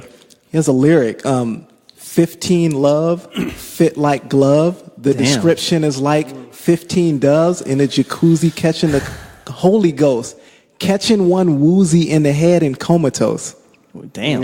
That sounds to me like he's fucking like an underage drunk, unconscious fucking person. Wow. Wow, that's crazy. Yeah, well, I don't know, man. What do you do about that stuff? What do you do? I mean, I don't think there's anything you could do about it. I think it's, from a male standpoint, it's probably in a man's nature to try to, I don't know, like, receive the favor of the ripest, youngest, most supple. That's just. Listen, I think that was thousands of years. That was the way, you know. And then it's like, I think with the. But you don't just automatically get rid of that nature because society exactly develops. Says that, hey, the cap is 18 and you're a fucking disgusting person if you go if you go 17, 16, you're I mean, granted, I think it's pretty monstrous. 14 is fucking disgusting. 15 is disgusting. You know, fucking children. You know what I mean? It's just like they're still fucking kids. Yeah, I mean, and I understand. I'm saying I think that's a problem that we've been having lately, is that society is moving so fast and it's developing so fast, and it's almost becoming this conscious thing in itself, and men within society are learning certain things aren't okay to do, but it's a learning process. And so there's been this nature that is kind of permeated the idea of masculinity, of being a man for so long, and there's these things that come with it, and you almost expect yourself to behave a certain way within yourself, but then the outside world is saying that's not right, and that's not cool, and these things that you do make other people feel less than, and we're all in the process of trying to delete all of these pre-installed programs. Yeah, of course. Yeah. For me, especially when it's down to like our DNA, especially as males, like you're bending iron like the other way, when it's not fully heated to do it. You're just like, you're just forcing it. Cause it's like, I was going to fucking, just go anywhere. Go to a goddamn mall right now and see if you don't see a girl younger than 18 wearing fucking booty shorts with her ass. And she doesn't look, you can tell she's younger, but she's also like got her makeup on. The parents don't give a shit. She's got her titties out, and these aren't fucking little 12-year-old titties. They're like 25-year-old tits. You're okay. This is not conducive to us getting to that point where you want us to be like cordial about it and be like, all right, get that shit out of my face, Like, better yet, watch every man's face when that girl walks by. Of course, and watch them try to turn off that shark. Exactly. Yes, that wolf is still there. It's still there. But that's when like the conscious, it's just like your conscience should supersede that. Yeah, and you're like, and then you're right. It's like bending iron the opposite. You're like, looking in the opposite direction. But you have to tell yourself to do it. Yeah, it's not. That's what some women don't realize. They think we're making this conscious choice to, look at that. Right. I have to tell myself not to look at ass. You have to. Yes. There's a voice inside your head that says, "Don't look." Trey, don't. Exactly. There's where I'm like, don't look at her. Yeah. Do not look at her. Don't even talk to her. You know what I mean? Like that's where I'm at. And it's hard. It's hard as fuck because it's like everything is hypersexualized now. Yeah, it's true. It's only getting worse. It's getting worse. Dude. Like the norm, right? You'll see like a normal looking chick walking down the street, but her booty cheeks are out the bottom, and you're like, whoa, wait a minute. Like I didn't expect. And that's confusing. It's confusing. That type of girl to be wearing those shorts, But like, hey man, it is what it is, And maybe it goes to one extreme and it shoots right back to the other, where it's like very conservative. I mean, who knows? It's like I don't need it to be like that, but at least be. The kid should be at an appropriate age wearing appropriate clothes. Yeah. A little kid doesn't need to be like, for my daughter, she's going to be wearing like stockings underneath things for a long time. Well, I mean, burlap shorts. Yeah, burlap ugly shorts. You two have Instagram. Yeah. How many Instagram models that have shit hanging out are just, I'm saying there's countless. It's countless. So how there's as many Instagram thotties as there are fucking stars in the sky. It's fucking crazy. How confusing is that to see that many women who are willing to sell their bodies, to show everything. To promote themselves from a flesh, situation beforehand. So when you're seeing something like that, and you're being told, it's not okay to look at it, to covet these women in a sexualized manner. It's not okay to look at them in a sexualized manner when they're sexualizing themselves. Yeah. And I'm now in a situation, because it's only going to get worse. I mean, we grew up in like a time where girls wore suspenders and overalls and shit. Well, they look like Punky Brewster. We grew up in a time where it wasn't as sexualized. So now, when you have a son, maybe you decide to have another child and it's a son. Please God no. If it's only going to be more common for him to see this type of behavior from women. I don't see how it's going to make maybe your future sons more socially sound when it comes to sexualizing women. Yeah. I would think that they're going to be worse than us. Yeah. It actually makes me think of that line off, I think it's from Black Star's album, or no, it was a Common album, where his line is like, he's like, why after that young girl are you lusting? And I'm like, shut up, Common, shut the fuck up. Like, you never looked at a fucking girl that was a little bit young and lusted after them. Mm-hmm. Come on now, like, don't be so holier than thou. Like, but you're right. It's like, I think the only recourse for men is to start doing the same thing. Start making women uncomfortable as fuck. Because guess what? If we were walking around with some half chubs, fucking dick outline, just chilling, you would be uncomfortable. But it would make your kids uncomfortable. It doesn't seem to work that way. No, because they haven't seen it. They nip that in the bud. They haven't seen it happens. They haven't seen that though. Imagine if there was as many dudes on Instagram showing, like, just wearing like a little strip of shit across their fucking dick, and because that's what girls do. I'll tell you exactly what happened. You'll get a lot of DMs from dudes. hey, that's fine. But we've wondered this out loud many times before. I know. Who are women? Women wouldn't like dressing? that. No, who are women dressing sexy we already for? know. I always ask this: who are women dressing themselves. sexy for? And they go, It's for well, themselves. I'm dressing sexy for myself, but Each other. It's a competition. Well, no. in that sense, Here's too. the thing: the only way a woman would say this looks good in a social sense, or I'm killing this dress, would be that. She's looking for A compliments. man, a man would edify that, wouldn't he? Well, you know what? I'm saying men have edified what looks nice on women. Well, but like I said before, like a woman could wear like a burlap sack, and he'll compliment her on her if she looks good, right? But really, it's more. I think from what I hear, that like it's more of like if other women compliment her, that's a bigger plus than fucking dudes, because women don't have to do much for dudes to fucking don't have to be Get their attention. Or get a compliment. But if other women are like big upping them, then it's a thing to their ego. But so you believe the totality of what women view as beautiful has come strictly from women? No, not strictly from women, but because I think it starts with men saying, well, this is what I find attractive. This is what looks really nice on you. And then those things get carried down. Oh, well, if that man likes that on that woman, maybe I'll try that. You get things like lipstick and face makeup and things of those nature. But the thing I'm thinking of is this: is like you, for the most part, you're going to have if other women compliment a woman on something, they know that their main motivation isn't to fuck them. They actually really believe that she looks good, and they don't want anything from her. They're just telling her, hey, that dress looks good on you, or your makeup looks awesome, or the way your hair is really good. It's coming from a different place, so they accept it in a different way. To where, like, if a dude says it, right away they think, oh, he just wants to fuck me. It makes me uncomfortable. That's all I know. I just want to make someone uncomfortable, like they make me uncomfortable. Right. Like just females wearing shit. Just in the end of in just you can't do that shit without going to jail. You can go to jail. Exactly. Yeah, dudes don't get it past. And and when dudes are naked, it's just funny, right? It's not sexy at all. I don't need it to be sexy. I just want to make someone uncomfortable. And you know what? If I was wearing tiny little booty shorts, maybe it's a little ball peeking out. Just the cap of your dick. I just don't get. So bottom. Women are wearing booty shorts for other women.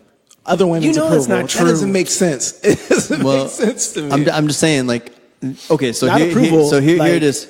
It's like chiefing on other women, Like they're like, it is an underlying thing, but the thing is this: is that like one, it's that the compliments from like someone from a standpoint that's not trying to fuck you. Two, it's for the right man. You see what I'm saying? Like. Right. Cause it comes down to things like you're right. It's like it's only sexual harassment if you're not attractive. If the dude's not attractive. True. If he's like a attractive guy, then it's flirtation. But here's the thing: if a woman is wearing booty shorts out in the open public, that's a huge net. It is. You're casting larger than life net to catch this guppy. Yeah. It still doesn't make sense. And I refuse to believe that women are wearing booty shorts with their ass cheeks hanging out in the hopes that the first woman that they come in contact with says, I love those ass cheeks. They look really nice. That's even with like go to the beach right now. I mean, well, obviously not beach weather, but the new thing is they're not wearing full fucking like one piece suits. They're wearing like booty cakes hanging out and shit. And I'm like, it's not necessary. Like families there, and there's like 14-year-old fucking girls, like a bunch of just running around, and you're like, what the fuck is going on? Weird. Where are your fucking parents? Yeah. See, like that kind of shit needs to get I mean, if I was snubbed. a 14-year-old boy, I'd be like, what? You know what I mean? Not me. That's what I was. I was not interested in it. I was 15, maybe 1 year later. But I mean, it is crazy, and who knows, man? Because dudes don't dress to. Well, I mean, they dress to impress, but it's I don't know. No, you got to dress to just draw eyes. You don't need to impress. I understand. I understand women's plights. I understand women's plights and what they have to go through, but. If you're throwing blood in the water, it's true. It's very true. Like if I was a chick, okay. So with the way I know a man thinks, if I was a girl, I would never dress that way ever because it is blood in the water, And like I just want to go get a milkshake, and I got sexually harassed 15 times. That's where that thing where it comes in, like, oh, girls, do they deserve it, or it's like. Well, that's why I said they don't deserve it. They don't deserve it. No, but they're gonna catch it. They don't deserve it, but men aren't. as evolved not as built they'd like that, them yeah. to be. We aren't as evolved. as Yeah, we'd like like them to be. if tomorrow I woke up as a chick, you would never see me wearing any of that shit because I know what goes through the mind of yeah, men. I'll be like, nah, I'm good. And that you doesn't know? make you evil. That's just like something biological in your head. Yeah. You can't, like you said, the conscious is where it stops. Right. You having your conscience about something is where you're like, okay, that's not cool. that's the governing. Yeah. It's like, all right, And you got to hope you have a conscience because You're right. some guys don't. ooh, yeah. Where we at now? I Trey, actually like this one. Trey, this is all you. This is all you, Trey. Trey, I can't even say this. I can't even read the topic. You know, actually, we can skip over it if you don't want to. No, I like it. No. Yeah. No, Nick. It's Okay, so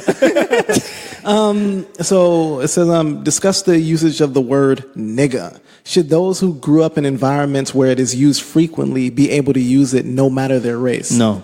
And I'm going to play devil's advocate and say yes. I put this on the itinerary because I recently saw a film called Bodied and it's executive produced by Eminem, and I told you about it. I think it's one of the YouTube's first foray into original content. Right.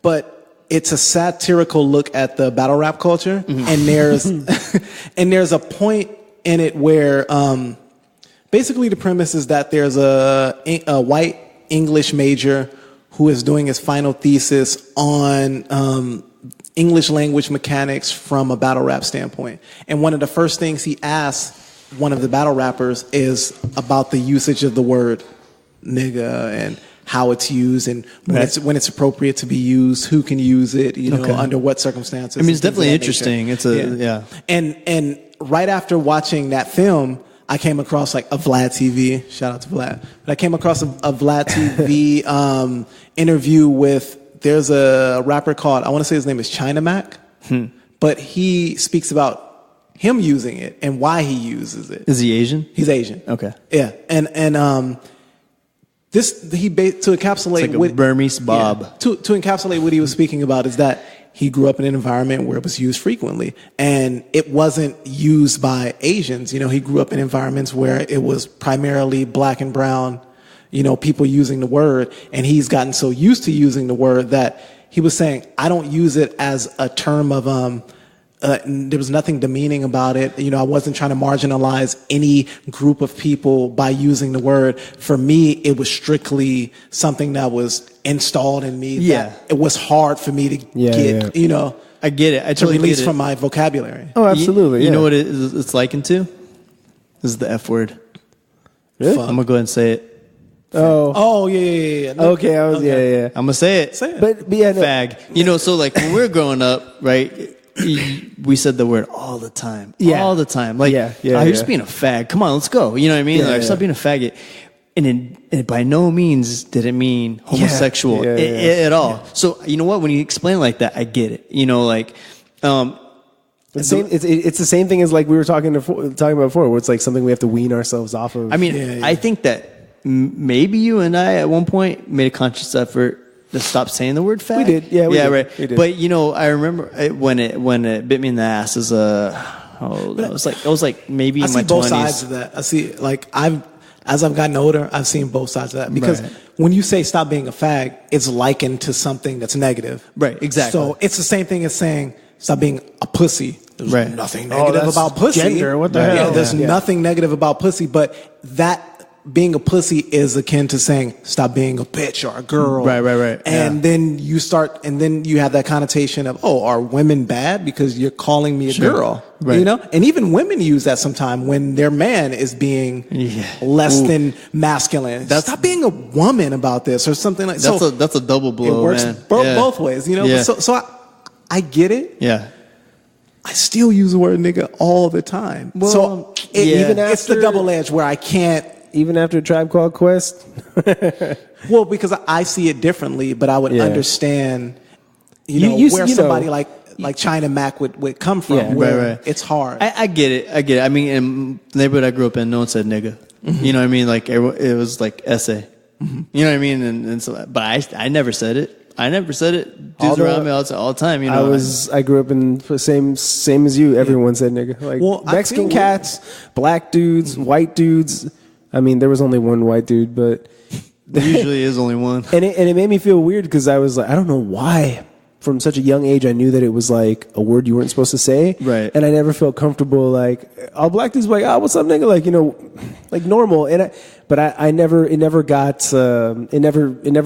absorbed that vernacular as something that I could just say. Yeah. The usage of the word is less jarring to me than the fact that there are other cultures or there are other ethnicities of people who aren't so tied to the word that want to use it so badly that they'll construct many different rebuttals as to why they should be able to use it. Right. The psychology of that is what bothers me. I see. If we've said we don't feel comfortable with people outside of the ethnicity or race, using it, and I'm giving quotes because it's not fucking race. Right. It's only one human race. But anyway, outside of the ethnic African American culture using it, I don't get why that wouldn't be respected without there being some back and forth debate about it. Here's the thing too, though. Like you gotta do like Riff Raff, who just grew up with nothing but black dudes and everyone, and they probably traded it amongst each other. So someone like that goes out into another, out of their own little bubble, and then they're saying it to someone else, and all of a sudden, like something that was accepted, then it becomes a problem. That could be confusing for someone. I can see that. But I think also because nigga has become such like a cultural iconic word, right? That also doesn't do very much in getting it almost like banned and segregated to just this centralized people. Because if I was walking around saying, "Oh, my chink, this," people, whoa, fucking relax, bro. And I could have grown up around all Asians. Whoa, you gotta fucking chill out. I think because we have a hip hop culture, and hip hop culture is taking over the fucking world. Yeah. It's fashionable. Even the words are fashionable. It's become so commonplace But is that good though? Part of the culture that you're giving to the world is not. It doesn't end with the music or the clothes. It also is the way you talk. Vernacular as well. Yeah. But is it good though? Is it making the word less potent now? For me, I don't care. I don't. To be honest, so. Because I think nigga is becoming. Right. I have to hear the intent. But then you have to get once you add the ER. That's a different exactly. story. For me, it's like there's so many people that have grown up in the environments where that's thrown around normally that like I don't trip off it. Yeah. You have to hear the intent and the person saying it. It's like very in obvious. What context was it? Very obvious when it's meant to cut. Yeah, it does still sting when it comes from someone outside of what I deem the culture. I've heard younger Hispanic guys say it, and there was a bit of that twinge. You probably shouldn't be so loose with that. He's probably saying it like to their homies, just like a black. It's when they say it in such a carefree manner that there's clearly no malice behind it. That it's just like between them and friends. Yeah, I'm like, all right, I don't trip off that. I'm not black, so I can't like take it like that deeply, anyways. But if I were to hear someone say it like in the like you said, like context, like I'm like, that means a lot. I think the largest issue is. Like it's an authenticity issue where you wonder if it's coming from a respectful place, exactly, or just a frivolous. I'm just saying it just to say it. I don't like when black dudes overuse it. To be honest, anyone overusing it is tough. It's almost like the word "like." I'm like, you can say only so many in a sentence before it just sounds like shit. I use it to punctuate. It's funny at the end of Dave Chappelle solidified that shit at the end of something. Yeah. Or even like little sound bites, like I hear like fucking Mad Lib in my head. The dude's like, "You go to jail." Too bad, nigga. But those cats, especially somebody like Dave Chappelle, he deals with language and he deals with freedom of language. So for him, I'm pretty sure him and people in that arena of like stand up comedy, they probably have no problem with words being thrown around and used because if they had problems with words, that would severely constrain their art form. Yeah. And then, the flip side of that is you imagine an African American person, maybe even 60 and up, Their view of the word is much different. They lived a whole different lifetime of that context that we don't want, So obviously it's pretty, they have it's devastating here to them. And also too, they strive to not be treated as lower than. So they wanted their vernacular to not be so, like, I guess, what do you say, like colloquial, like they wanted it to be more educated English, standard English, so they think that it degrades it. So, I think if there's anything that the new culture has done to forward the process in terms of like what you're just speaking of, is that like adopting traditional English language. You also have to allow yourself to have specific individual ways of talking that happen only amongst your people, that can still be viewed as like quantitative. Well, how would you say? I get what you're saying. Where everything isn't abide by these rules, or it's deemed as not sufficient. No, I mean, like, this is hilarious. Like when I remember going out with Victor and his friends. Like we were in like, where were we? Like in fucking Bell Gardens or something. I don't know, someplace out in the hood, Whittier or some shit. I don't know, but just the way that they were talking was so classically like Latin dude from the hood. And I mean, I think back in the days when I was more immersed in it, I would speak more like that. But like I read so many fucking books. I knew how to talk, so I knew the proper way to speak, and I wanted to be taken seriously, and I didn't think that people. It's like one of those weird things, like people count you out the moment they hear that you have some kind of like hood in you. They already think you're not as intelligent as I am. You're not as schooled as I am. You don't know the world like I do. What's funny is like when I went to Switzerland to do my fashion show, right? And the people that wanted me to go, they fronted all the money for it, and the main dude that brought me over there, he was saying, I don't know, and this shit pissed me off, and I was like, I just short of slapping him in the mouth. But he's like, you could tell you kind of have like, you have some yo in you. And I was like, do you want me to fucking slap you? That's weird. He's like, no, it's like, I was like, I'm not taking that as a compliment, man. I mean, because I don't like the way you're saying it. Exactly. Just even the idea of speaking proper English. What the fuck is that? I don't think anyone in America probably speaks the root.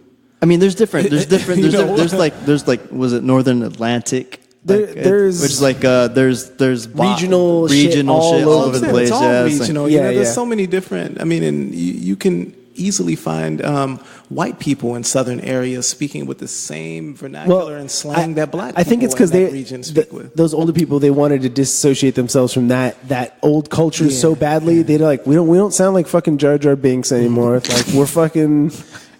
We're Frederick Douglasses now. Like we know what the fuck we're talking about. I think the best way is to have respect for both sides. Of course, It's to say, of course, I'm able to speak in a fashion that people deem proper English, but I also have these like cultural influences and like little pockets of vernacular that are inherent to the way that I was raised. It's true. Okay, so you remember the clip of the news anchor, right? The black news anchor, where he's like, we're here. He switched it off. He switched it real quick. So the other day I was on the bus. Country ass place. Get me out of the goddamn. So the other day something happened that reminded me of that. We're on the bus, and the bus driver's on there, and he's like, whatever, I don't know. So we're Black. going. Well, yeah, he's real quick. Is that your fan? Because I can hear that shit crazy. Too bad. You got a fan? Yes, fans going wild. Damn. The computer has a fan in it. Oh, a fan on the computer. I thought you had like turn it off if you want. No. I thought you had a. Okay, I thought you had like a portable fan. Yeah, I was like, I just didn't know. I was like, okay, what's going on? So anyways, we're on the bus, right? And we're driving, and I'm standing, because it's full, and I'm standing right by the driver, and he starts honking the horn. He goes, get your dumb ass out of the road, and this and that, blah blah blah. And I was like, what? Did that come from the driver? I was like, what the fuck's going on, right? And then he's honking at this lady who's getting ready to walk in the crosswalk, but you're not supposed to walk when the bus is stopped because you can't see around it, right? So then he pulls up to the lady, and he's like, excuse me, ma'am, you're not supposed to cross there when. But in the meantime, before that happened, he opened up the window, and he was like fucking just going free balls on her. You know what I mean? There's no proper like etiquette on like how to speak to a person that just got off the bus. You know what I mean? And I was like, damn, that shit is just like the news clip. You know, this dude just like he went real for a second, and he called her a stupid ass and all this other shit, and I was like, damn.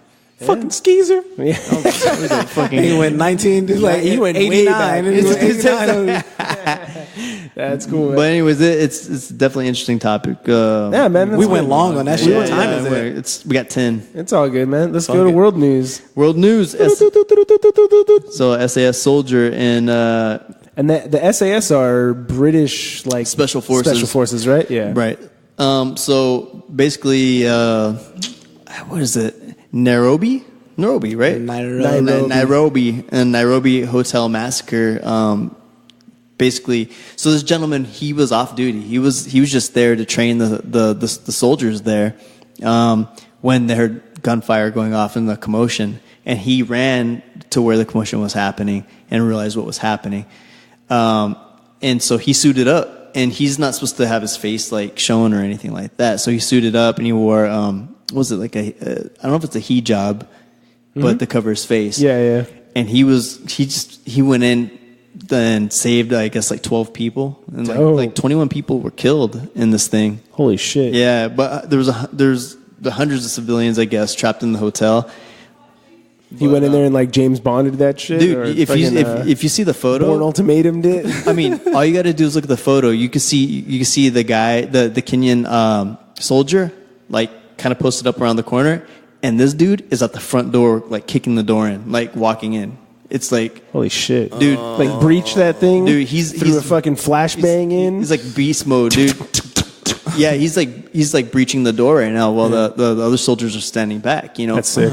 That's a dope photo. Yeah, it is dope. But so anyways, I guess he was able to pull out, I think 11 or 12 people, and now he's expected to win like one of the highest medals of honor in the UK. Nice. But it's supposed to be in secret. And the problem is that his actual his face or his can't be shown, right? It can't be like special ops. It can't be shown, but someone outed him on social media and be like, of course, like his next door neighbor, like praise. I know that. That's Greg. Yeah, praising him, I guess. And then they had to get him out of the country quick because they shot that dude too. Yeah, because like killed him and his dog. But they had to get him out quick because his he was compromised. So, which is kind of crazy. But damn, imagine you're just there. You're not there. So exciting. Else, I hope man. my next life. I hope that's something. You just gotta like come back as a shot dog. I don't know. I want some. Running in with the MP5, dude. No, just laying dude, dudes down. that's exciting to me. Yeah, it like is. I mean, in a sick, weird way. Like you have to go in. You have to go into that like that zenned out state of mind where you're just like I'm a ghost already. Yeah, and everyone else is gonna get taken down. That's exciting to me. I don't know. I've always wanted to like stop a robbery or something, and like almost get shot. Terrorist coup. I don't know. Die Hard and shit. Yeah, you know it does sound exciting until the bullets are hitting Bruce Willis. the wall next to you. It's still exciting. It's crazy. Yeah, I don't want to die. But can you catch bullets in your teeth? We're in the Matrix, yeah. We're in the Matrix, yeah. But I thought that was really. What about really that codeine? That's dope, man. Oh yeah. So this isn't just world news. This is straight up African news. Zimbabwe. I like this. Yeah. So I guess there's Merry New Year. Happy Kwanzaa. So I guess there's a huge like codeine epidemic in Zimbabwe. Took long enough to get over there, dude. It's crazy. So I guess that lean, baby. Yeah, we got lean. So basically, when you're walking in the streets of just like more like the hood area, they don't talk about the other areas obviously about where this is happening, which seems to be a common trait just around the world, So that they basically like it to. Well, now they're just saying like this sort of thing's coming up because lack of jobs, too many people sitting idle, and the stress of not feeling like you're moving forward in life. Idle hands, man. Idle hands. Yeah, and so get those double cups. So with the codeine, they basically they can get a bottle of it for $5, and they said it's illegal, and the police they tried to stop them, but they said they'll just throw like 2 bottles to the police and they'll codeine go away. Cough syrup is delicious. No, it's nasty. Oh no, it's so gross, You're man. such a bitch. It tastes delicious. It tastes like it's sweet, like candy. No. Yeah, I think the last time I had codeine cough syrup, I had like a fucking bad. I had a real bad I like strep throat. I think That's this was years ago, and that codeine shit, it tasted delicious and it worked. But I mean, hated it. I've never Did you see the Vice where he went to, I want to say Miami or something? Yeah. and Miami Vice. It was a Vice documentary in Miami, and most of the big wigs and players from that area, they were all in the codeine. We're showing them how to mix it and how to do it. Dude, they go so hard. They mix so much fucking codeine into just like fountain drinks. Dump like half of it is like 1/3 is Sprite and the rest is fucking cough syrup. Oh my god. Dude. Well, the way they do it here, that's how one of those little guys DJ Screw. Well, DJ Screw is the big guy. Lil something. Oh, Lil Pump? No, one of those ASAP guys. Lil Pump or something. It was ASAP. Oh no, yeah, something. ASAP Yams. Yeah, he died of a codeine thing. Yams. His ASAP Yams. It was like all the crew adopted ASAP something. And I want to say Lil Pump just died recently as well. Right. I don't know if that was. It might have been what's from because it could be upper and a downer, and then it could fuck your heart up, right? So basically, the main brand that they're using, or pretty much the only brand they're using over there, is called Bronclear, and Bronclear. So you're saying put all my chips on Bronclear? Yeah, because they're doing really well. Might as well, buy some stock options and that shit. So the thing that makes it so, I guess, appealing is that there's so much alcohol also in it that you get drunk and high at the same time. Yeah, of course. Man. Yeah. So I mean, and so it can cause respiratory problems. Like I said, alcohol is an antidepressant, right? It's not, or is it depressant? Depressant. Yeah. Okay. And it can cause respiratory problems, low blood pressure, and it could damage your brain, heart, and liver. Like, if you're a bitch, am I right? But and so the way they do it is because I guess there's a lot of sugar in it as well. I'm saying it's sweet. It's super sweet. It rots your teeth. So the way the way they drink it is they pour it in like a little tube, a straw. You hear them getting abnormally loud because they know we're in here. So now they have to speak as loud as they possibly can. I hope we get into a live fight right now. You just hear all this fucking ruckus going on. They're doing something. Let's be loud. It's real obnoxious. Well, I mean, they're only fucking buying a bag of chips, man. I don't know how live you got to get, like, out of the vending machine. But so, anyways, what they do is they have like it looks kind of like a test tube, and they open their mouth really wide so that the syrup doesn't hit their teeth, and they just drop it down the throat. Nah, just drop it down. This one, God, I've done that before. But so it's like becoming a problem where 90% of the population, I guess, in the area is like unemployed, all leaned out. Mm-hmm. There's unemployed, and more blacks without jobs. It's fucked up, man. It's fucked up. Pray for the motherland. Can't have a continent full of diesel ass black dudes on lean. All fucked up, like Wakanda forever. They're all falling out.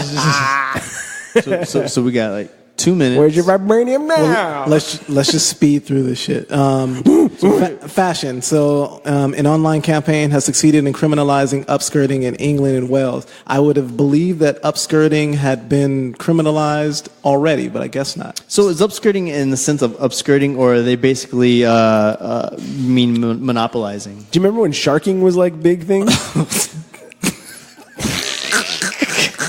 Do you know what I'm talking about? No. Sharking was like a thing for a while. Like it's in the vein of upskirting, like voyeuristic shit, where like a girl would be wearing like a little tube top, and a guy would walk by and just fucking pull her top down, and her tits would fly out. Yeah. And then guys were doing that because like there would be like a girl wearing like a short mini skirt, and the guy would just that was another thing. I was like, why is this just getting now criminalized over there? So I guess in England, upskirting is considered any form of photographing a woman without her consent, or any of her body parts, or especially putting any mirrors on your shoes. If you see an old man walking around with a mirror at the bottom of his cane, some bad shit's going down. Two fucking 10 by 10 mirrors. But anyway, it was recently run through I don't know, English government, if that's what it's called. Parliament. Parliament. Yes, it was run through Parliament, and it was passed, through Parliament, so it is now an offense that is punishable by 2 years of imprisonment if convicted. I'm looking at some. Yeah, I'm looking at some here. It said someone went to go watch the Killers perform at a British summertime musical festival in London's Hyde Park when a man put his phone between her legs and took a picture of her crotch. It's not funny. It's not funny. This is not funny. And then it says here also that when he looked at the photo, he made a face like, oh. Ugh. Oh, it looks like bad. a fucking cheeseburger I'm just playing got threw on the floor. Yeah, I made up the last part. So good for them, man. Sloppy good for them. Joe time. Put that, yeah. So the next thing, peak collaboration, not for Virgil Abloh. There's what? You know what? Who the fuck? What the hell is That's this? exactly what it said. Oh, no. Okay, so it says peak collaboration, question mark, not for Virgil Abloh, which means that peak collaboration means he basically is saying he doesn't feel that he's oversaturating himself by aligning himself with all of these different. Who's Virgil Abloh, companies. by the way? Like, He's we like got to preface this. He's like the new head designer for Louis right? Vuitton. Louis Vuitton. For the men's division, but he also has his own line called or label called Off-White. Off-White, and he recently did a collaboration with Nike, or he's done a series of collaboration with Nike, IKEA, anyone that will take him right now. He's basically doing a smash and grab. I mean, hopefully he has longevity, but if not, I mean, he's working his way Interesting. in. Now, last name Abloh. Where is that from? He's Haitian, so it's probably something to do with, I don't know, French. Yeah, I mean, really, who put him on the scene was Kanye. I guess, but not that he didn't do. Don't give Kanye that credit. No, he was on Kanye's team, but him and Kanye didn't get along. They very get well. along, and so he separated himself and built his own name. That's true, but himself. I mean, he probably met good contacts through Kanye. Well, okay, that's fair. That's fair. That's all I meant by that. Yeah, but so I just don't want him to hear this. He'd be like, "No, I fucking did." No. Yeah. No, everyone stands on their own 2 feet, but everyone, there's opportunities that come out that you have to take advantage of. All right. I don't know any of this. So Abloh is doing. He'll have a collaboration coming out with Mr. Porter. He is, as Steve said, whoring himself out in terms of collaborations lately, and he doesn't believe that this will have any negative impact on his validity as a designer moving forward. Yeah, maybe not. Because the thing is this, I think it's cool. Like the thing is to be the versatile designer in all aspects. You could be like a collaboration with an architecture firm, with Ford or Toyota, and you just give your spin on what you think looks nice as a designer, whether it be clothing. I think that's really dope. I like the idea of that. So, but you have to definitely be talented to really work those sort of things in. Okay. So, on to entertainment and action. What TV show is your guilty pleasure? Something you might be slightly embarrassed to say you enjoy. Oh, okay. Oh, yeah. Golden Girls. I mean, Golden Girls are fantastic. That's a guilty, though? That's a dope-ass show. I'm a black man. Dude. And I enjoy the Golden Girls. I love the Golden Girls. I grew up watching I think nigga. You and I are both TV fucking kids. I think. So I watched anything and everything that came on. Yeah. Golden Girls included. It was a great show. But hilarious. Is there anything that I don't even know you enjoy that you would say, "Oh, I love this"? It's not embarrassing, but something that's Sarah hilariously makes fun of me sometimes. But it's Forged in Fire, the show Forged in Fire. That's not too bad. It's 3 rounds of edged blade making competition. That's fucking solely up your alley. Yeah, I mean, it is up my alley. But guess what? Made. Try and bring that up at any fucking social event. Yeah. You guys watch Forged in Fire, blade making competition? No one. Nobody. You didn't see the one where they had to cut that spring steel, and no one gives a shit about that stuff. Yeah. Mine would be. I love Big Bang Theory, and you think that's ridiculous. Just don't even mention that anymore. Okay, then I'm going to change it to Big Bang Theory. Every time I say it around PJ, he's like, we're not friends anymore. I can't like anybody like that. Mine would be a show called Poirot. The French detective. My girl got me onto that. I just happened to get sucked in. But the French detective was like the Pink Panther kind of. Yeah, it's something. He's a very serious guy, though. Yeah, it's like. I think I know what you're talking about. Yeah, that, and then what was the other one that we were watching? That was ridiculous. I couldn't believe we got pulled into it. I don't even remember the name. Well, mine stuff would be super. I watch like K-dramas. I watch like really corny animes, like shit you guys would never fucking watch in your life. You'd be like, you're gay. That's what you would say to me. Shout out to Pyru. Shout out to Pyru. Yeah, I mean. Should I watch a little bit of everything? I watch too much TV. I've been trying to cut. I think I'm going to cut my DirecTV pretty soon. Not me. Okay. Okay. New Ghostbusters movie. So new Ghost. I didn't even know there was another one. What? I know either. After the all female cast. Is it still all female? No. That one was trash. I just found out about. So new Not because it was females. It was just all the original Ghostbusters are still alive. They should re-bring that back. No, one of them's dead. Who? The guy with the glasses, right? Egon? Egon. Yeah, he's dead. Yeah. I think he did. I think he was he was the director, right, of the originals. Yes, or head writer. I want to say head writer. But this one right here is saying that new Ghostbusters film main characters are reportedly children.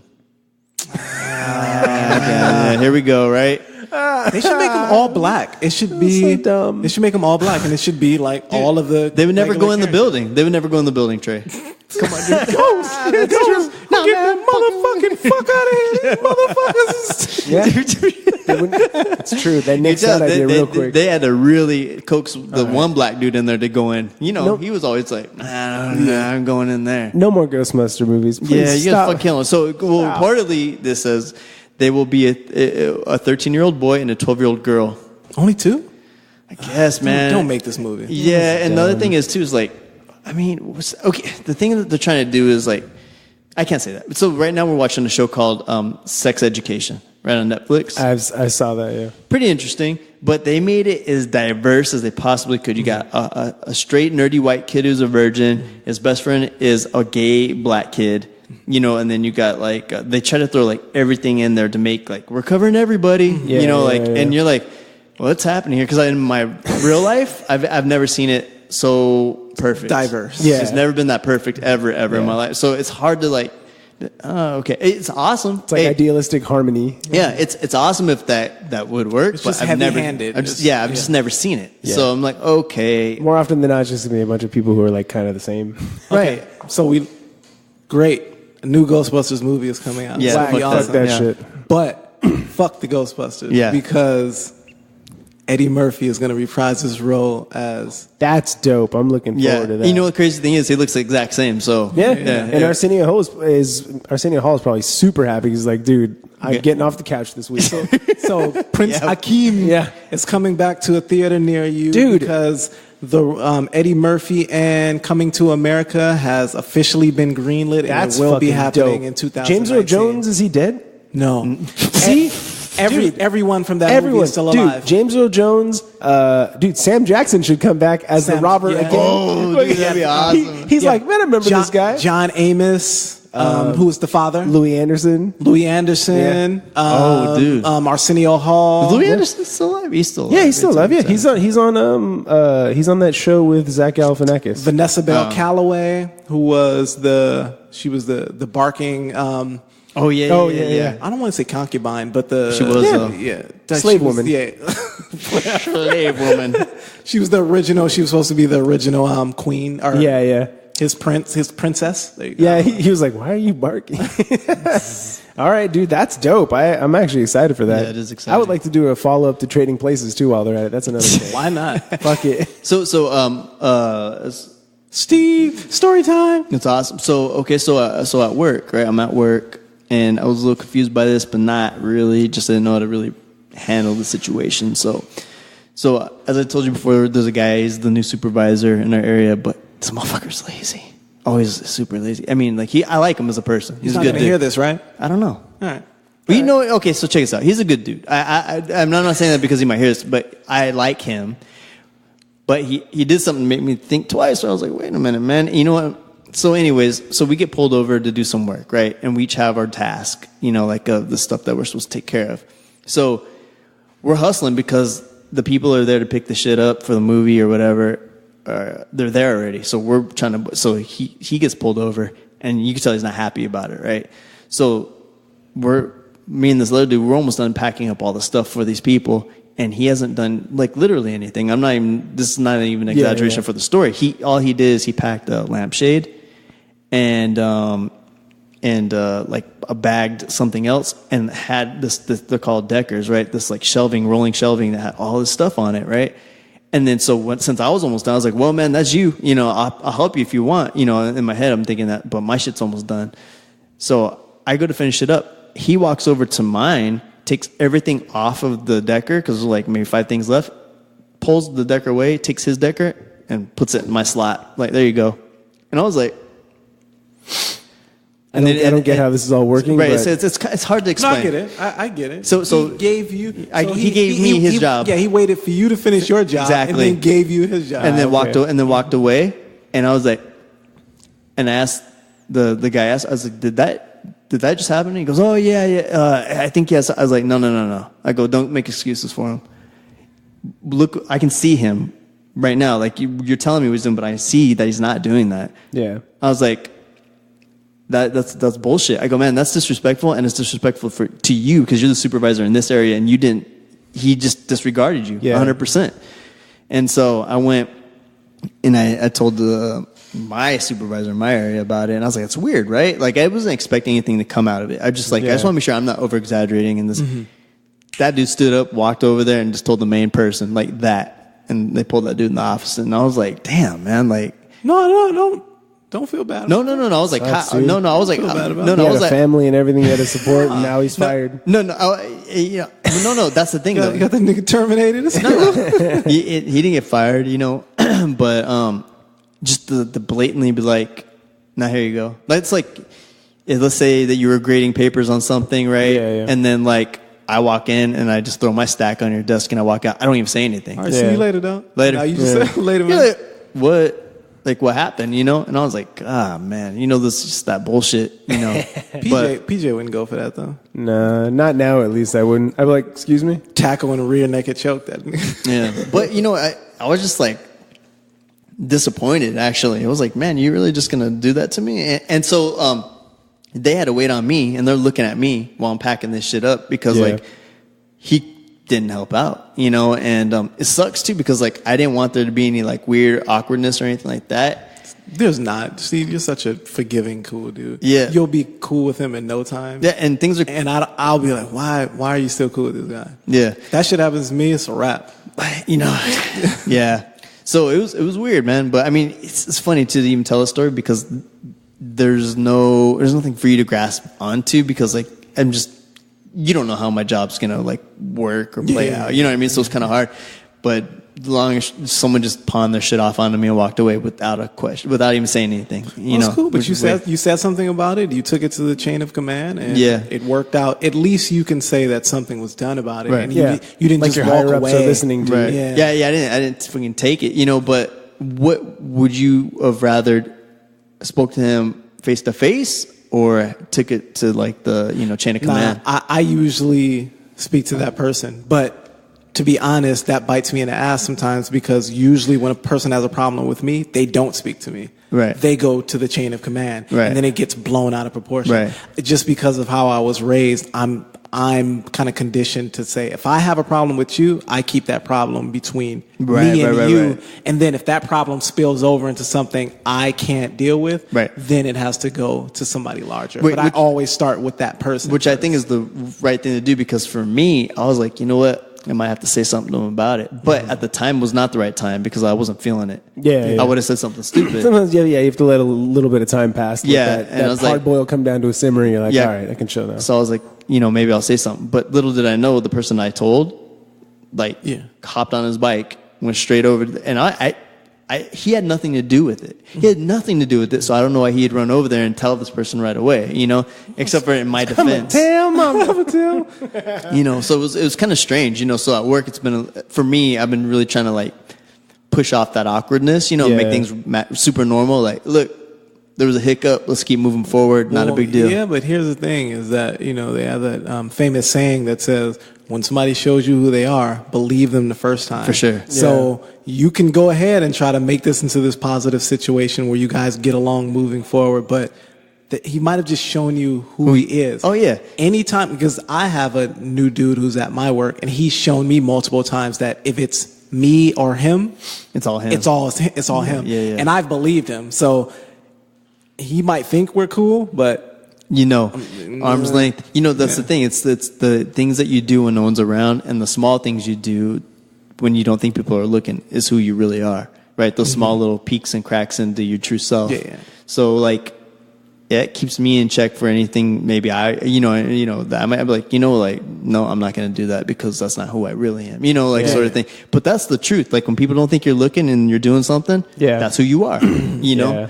And so I don't know. Maybe the funny thing is they just gave this guy the supervisor position too, and they had a meeting with him the day before that happened. The very next day he did that, and they had to pull him in the office again that day, 2 days in a row. Mm-hmm. I'm like, damn, dude, you're not doing yourself any favors. Yeah, man. So, but anyways, that's the only thing that was weird that happened this week. But the rest of this week was cool. A lot of rain. Yeah, I love the rain. It's gone now. A lot of rain. Yeah, my roof started leaking. I was like, I had to walk in that shit. Dios. Why didn't you wear your rain slickers?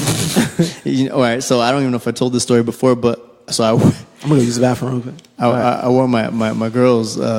There's unisex boots or some black boots, and so I was like, I'm just gonna wear these rather than I get like my that feet. You specified that they're unisex. Yeah, they weren't pink or anything, So they weren't gender assigning me. So I was feeling a little like, it's good, because when I stepped outside, I was like, no, I'm glad I wore these because there's like crazy rain.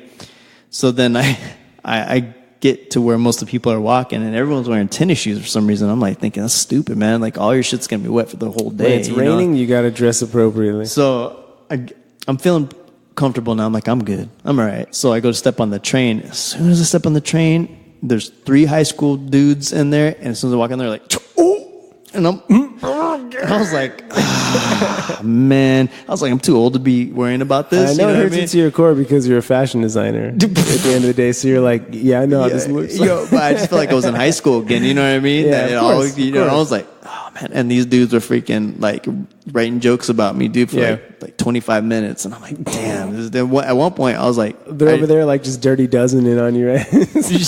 just roasting you. You don't know it. And I wanted to say something to him. And at one point, one dude was staring at me, and I stared him down. I was like, what, man? Like, what do you want? Just, I'm wearing these boots. You don't think I'll fuck you up? But him staring at you was already just like, ah. Yeah, but the real thing was, I was like, all right, like, don't be like that, because the truth is, like, you can't get mad at them. They look stupid. They look hilarious. Yeah. And I was like, and once I accepted that, I was like, all right, man. Like, I'm gonna let you guys throw those darts, and I'm just gonna take it. But from that point on, I didn't wear them. So, but we got these other rainproof boots that I started wearing, and they just look like shoes. Which I was like, I didn't know I didn't wear these in the first place. So, but yeah, man. So I just, and she always rags him. She's like, hey, like, 3 high school boys change the way you do things. I was like, shut up. Hey, sometimes it's okay to have pride sometimes, Yeah, man. And I was like, yeah, man, but they were right, though. That's the thing, though. Yeah. They were right. Like, you don't look foolish. But if it was the East Coast, everyone would be wearing like some sort of rain boot, or like in Portland or something like that. Like they're not going to walk around their Nikes. That's for sure. Yeah, it doesn't make any sense. Yeah. So shit, you want to wrap this up, dude? You guys got any closing statement? Trey just got back from PP. How was it? No blood? Keep the funk alive. There you go, man. Steve, you got any closing sentiments? Just be safe this weekend. Enjoy your MLK day off if you got one. Nice. Sorry, news anchor just recently said Martin Luther Coon. I know. Accident. I heard about that. Really? Yeah, I heard about that. And you said that they're trying to... Keep it real, America. Yeah. Keep it real, y'all know. Hey, but you know what? This Monday, Martin Luther the King. Martin Luther the King. Coming to America. All right, those people are so poor and so black. So black. Never forget. So black. Never forget. Trey, why you say that? All right, y'all. Thanks for listening. Hey, wait. No, wait. Where can you find us, guys? Oh, you can find us on Podbean, Stitcher, Overcast, SoundCloud, iTunes, Overcast, iTunes. Find us at the local Barnes & Nobles. Find us on Audible.com. Find us on Yelp, IKEA. Find us the top 10, 100 I don't know, man. Just email us so you can talk shit about Steve. At the Mystery Children Podcast at gmail.com. For real. Gmail.com. Keep the funk alive. Bye.